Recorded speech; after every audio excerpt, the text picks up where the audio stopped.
Okay, so today is Piggy Day. Lucky we don't have any piggy friends. Who we got today? Scruffles, Sushi, and Snuffles. Oh wow, they all look like family. Have you got a nice shot of them? Yep. Cool. Okay, so over here we've got a lovely pork loin. Now pork is one of those very healthy things. Even though there's a lot of fat on it, if we take that off, it's extremely nutritious, delicious, tasty, and low in cholesterol. So that's one of the good things, and pork always tastes good. For me, the fat on is always the best part. So I'm going to first show you a little bit here. We're going to sharpen our knife. So we've got a thing called a steel. You got that? Can you see my hand, the top as well? Yeah. Okay, so that's our steel, okay? And we're going to sharpen it. So we hold the knife at a 45-degree angle because we've got to get through all that fat, okay? If you're going to cut through, and I'll show you now. So what we're going to do is we're going to sharpen our knife at a 45-degree angle. And then when you get into that really cool rhythm, you can show off a little bit, but obviously you always got to keep in mind safety.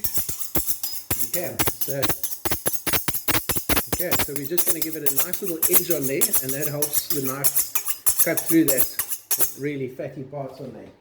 Alright, so. Why is there stamps on it? Stamps, okay, so if you see stamps like these over here, you'll find that they are different for the other meats as well, but they also give you an indication of the quality of the meats. So when they go to the abattoirs, they mark the animals due to health of the animal, to the quality of the animal, and all of those stamps mean different things. Especially on meat, you get your various AAA grades.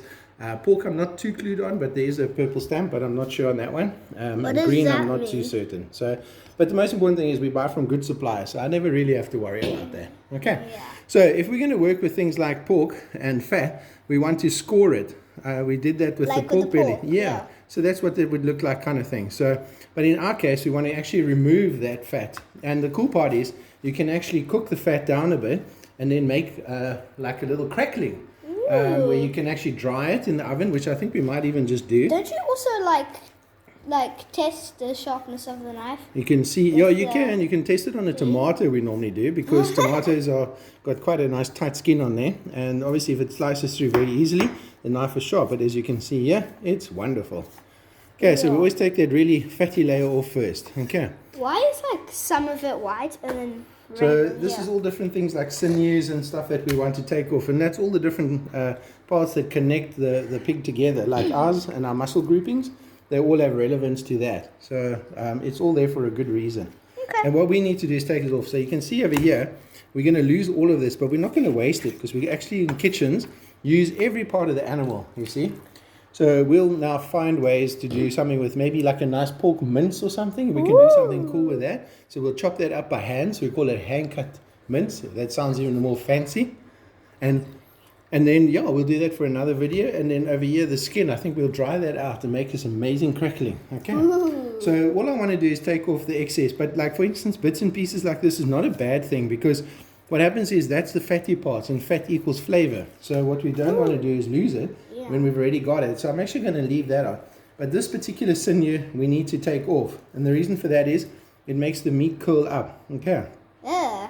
So all we want to do is make a little nick underneath this sinew. And then we're going to run our knife under there. Okay. And we always do it in small batches. You don't have to be a hero.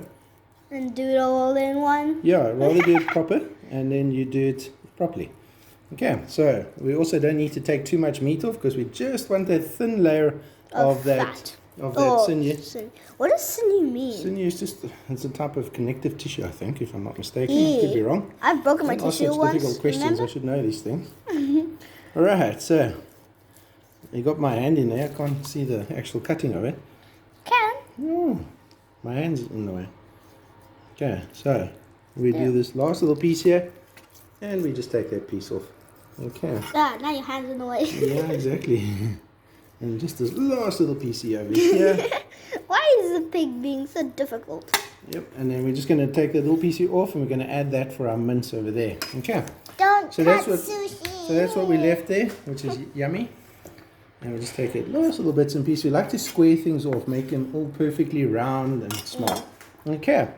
Then what we're going to do is we're going to come back now and we're going to have some bacon and we're going to lay that in there and then roll that up. Okay. All right, and we'll see that on our next take. Bye.